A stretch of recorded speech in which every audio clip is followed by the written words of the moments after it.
এই দেখো সকালবেলা চলে এসছে আমার বরের রক্ত নিতে, কারণ অনেকগুলো পরীক্ষা মানে করতে হবে ওকে, শরীরটা খুবই খারাপ, সব কিছু মানে A to Z পরীক্ষা করবে, এই জন্য রক্ত নিতে এসছে। শরীরটা খুবই খারাপ, বুঝেছো? এই জন্য সকাল থেকে না খেয়েছিল, চলে যাবে, তারপর চাটা করবো, সব কিছু করবো। কী যে হলো, আমার শান্তি নেই, আমার একটার পর একটা লেগেই আছে। আমার না সত্যি আমার জীবনে মনে কোনো শান্তি নেই, একটু শান্তি পাচ্ছি না, জানো তো, একটু শান্তি পাচ্ছি না, আর ভালো লাগছে না। সব সময় ওষুধ, মানে হসপিটাল, এইসব করতে হচ্ছে। মার এতদিন গেল, হ্যাঁ, আর এখন এবার হয়েছে। ভগবানের কাছে প্রার্থনা করছি যেন রিপোর্টটা যেন ভালো আসে। প্রচণ্ড মানে একটু টেনশানে আছি। দেখো আমি চা বসিয়ে দিয়েছি, দেখো কাপি রেডি করে নিয়েছি, এই বাসনগুলো পরে গুছাবো। উচ্ছে আলু ভাজাটা কেটে নিয়েছি, ধুয়ে রেখে দিয়েছি, মাছটা বের করে দিয়েছি, খালি মাছের আলুটা কাটবো, ব্যাস। আজকে আমি উচ্ছে আলু ভাজা আর দুবেলার জন্য মাছ। আর তোমরা তো দেখলেই যে সকালবেলা এসেছিলো, আজকে তো চাটা খেতে দেরি হয়ে গেল, নাহলে তখন চা হয়ে মানে টিফিনের জোগাড় হয়ে যায়। তো এই দেখো চা হয়ে গেছে, বিস্কিটও নিয়ে নিয়েছি, চাটা খেয়ে নিই, তারপরে দেখি। গুড মর্নিং এভরিওয়ান, তোমরা কেমন আছো? আশা করি ভালো আছো। আমি একটু ভালো আছি, কিন্তু মানে তোমাদের দাদা ভালো নেই, মানে আমার বর ভালো নেই। তো দেখলেই তো ওর রক্ত নিতে এসেছিলো, তাই আমি বললাম যে ভিডিওটা নেওয়া যাবে, তো বলছে হ্যাঁ ভিডিওটা নেওয়া যাবে, কিন্তু মুখ দেখি না, কারণ অনেকে পছন্দ করে না, না সে যাই হোক।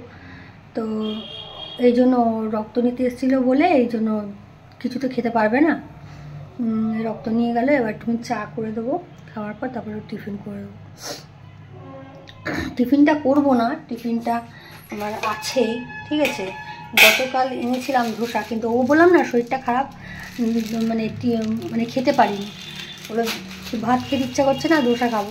এই যে ধোসা নিয়ে এসেছিলাম দুজন দুটো, আমিও খাইনি, ও খাইনি, গতকাল রাতে কিছুই খাইনি।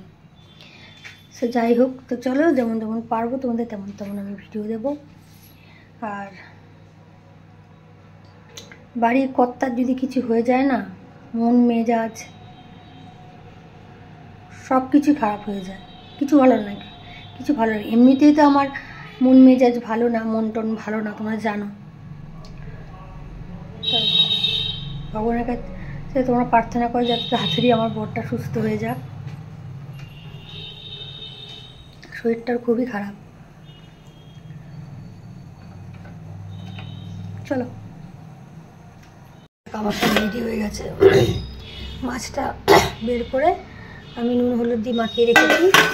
মাছের জন্য দেখো আলু কেটেছি, উচ্ছে আলু কেটেছি, আদাটা ছেঁচে নিয়েছি, এর মধ্যে মশলা আছে ধনের গুঁড়ো, জিরের গুঁড়ো, হলুদের গুঁড়ো, ঝাল লঙ্কার গুঁড়ো, লাল লঙ্কার গুঁড়ো করে নিয়েছি, হয়ে গেছে এই দিকটা। আর আমরা এখন ধোসা খাবো, বিনা সাম্বারকে ধোসা, একটা আমার বরের। তো চলো খাওয়া দাওয়া করে নিই, তারপরে লেগে যাবো কাজে। এই দেখো তেল দিয়ে দিয়েছি, সাদা তেলে রান্না করবো, তো তেল দিয়ে দিয়েছি, উচ্ছে আলুটা ভেজে নেব। এর মধ্যে নুন হলুদ দিয়ে দিয়েছি, আর 4-5টা পাকা লঙ্কা দিয়ে দিয়েছি। এরকম মাছ ভাজি, ওই কড়াই মাছ ভেজে না বাইরে, তো কড়াইতেই করে নিচ্ছি, মাছটা ভেজে দিয়েছি। এরকম উচ্ছে আলু ভাজা ভেজে গেছে। আমার না কথা না জড়িয়ে যাচ্ছে, প্রচণ্ড টেনশানে আছে, কালকে রিপোর্ট দেবে আমার বরের রিপোর্ট, প্রচণ্ড টেনশানে আছে। বলে যে আমি না ইচ্ছা করে মানে রিপোর্ট করাতে চাই না, আমার বর বলছে। আমি বললাম কেন? বলছে যে তোমার মার দেখে না আমরা আর কোনো কিছু মানে রিপোর্ট করাতে ইচ্ছা করে না, কী জানি কী রোগ বেরোবে, কী বেরোবে, তো ওটা নিয়ে আমিও টেনশানে আছি, আমার প্রচণ্ড টেনশানে আছে। এরকম মাছের ঝোল বসিয়ে দিয়েছি আলু দিয়ে, ঠিক আছে। পুরো ইয়ে করে মানে ডিটেলসে তোমাকে দেখাতে পারলো না, কেন ওইদিকে একটুখানি কাজ ছিল বলে, এই জন্য ভিডিওটা দেখাতে পারলাম না। আর বললাম বরকে একটুখানি, এরকম মাছগুলো ভাজা হয়ে গেছে, আলুটা একটু সিদ্ধ হয়ে গেলে মাছগুলো এখানে দিয়ে দেবো। চলো এটা হয়ে যাক, হ্যাঁ। এরকম মাছগুলো দিয়ে দিচ্ছি, আর একটুখানি হবে তারপর নামিয়ে দেবো। এই দেখো আমার বিছনা গোছানো হয়ে গেছে, দেখো সব এটা লন্ড্রিতে দেবো, এই জন্য সব রেখে দিয়েছি, এটা লন্ড্রিতে দেবো। আর মাছ রান্না করা হয়ে গেছে, তুমি দেখাতে পারিনি কিন্তু ফোনে কথা বলছিলাম বলে। রান্নাঘর পরিষ্কার করা হয়ে গেছে, দেখো রান্নাঘরটা পরিষ্কার করা হয়ে গেছে, মাছ টাছ রান্না করা হয়ে গেছে। তারা দেখিয়ে দিই, এই দেখো মাছটা রান্না করা হয়ে গেছে। চান করতে যাব, পরে ভাত দিয়ে করবো আমি।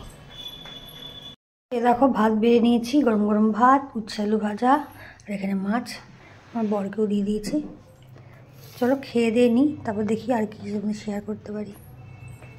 বেরিয়েছিলাম মানে একটু লন্ড্রিতে গেছিলাম, লন্ড্রি থেকে জামা কাপড় দিলাম, দিয়ে তারপরে খিদে পেয়েছে কী খাবো, এ দেখো জয়নগরের মোয়া নিয়ে এসেছি। এই দেখো এটা হলো আমার, আর এটা হলো আমার বরের। একটা একটা করে জল খেয়ে নেবো। তা এখন এটা খুলিনি, একটুখানি ভিডিও করব, ফেসবুকে একটু ভিডিও করব, আর দেখি ইউটিউবে একটু ভিডিও করব, করে তারপরে এই জামাটা পরবো। বাইরে প্রচণ্ড গরম, আমি সোয়েটার পরে গেছি, মানে পুরো মানে অবস্থা খারাপ হয়ে গেছে। চলো খাওয়া দাওয়া করে নিই। তো এই দেখো আমি খাবার নিয়ে বসে রয়েছি, মানে বসে গেছি। মাছের ঝোল, ভাত দেখতে পাচ্ছ, আর পেঁয়াজ। আমার বর তো খেলো না, ওই জয়নগরে মোয়া এনেছিলাম, আর একটা খেলো, খেয়ে শুয়ে পড়লো। এরকম করলে কিছু হয় বলো, মানে হয় বলো? প্রত্যেক দিন এরকম করে খাবে না, ভালো লাগছে না, কী করবো না, ভালো লাগছে না আমার কিছু। ঘুম পেয়েছে, ঘুমিয়ে পড়লো, আমি খাচ্ছি। তো চলো ভিডিওটা আমি এখানেই শেষ করছি। জানি না কি কি তোমাদের শেয়ার করতে পারলাম, ঠিক আছে, বুঝতে পারছি না। তো ভালো থেকো, সুস্থ থেকো, সবাই সুস্থ থাকো, সবাই ভালো থাকো। দিনকাল যা পড়ছে না, কখন কি কি হয়ে যায় না, কেউ কিছু বলতে পারে না। দেখলেন আমার মা, একটা পেট ব্যথা উঠলো আর সব শেষ হয়ে গেল। হ্যাঁ যাই হোক, কি আর করা যাবে, সবই কপাল। তো ভিডিওটা আমি এখানেই শেষ করছি। ভালো থেকো, সুস্থ থেকো, আবার দেখা হচ্ছে নেক্সট ব্লগে, ঠিক আছে? গুড নাইট, শুভরাত্রি, টাটা।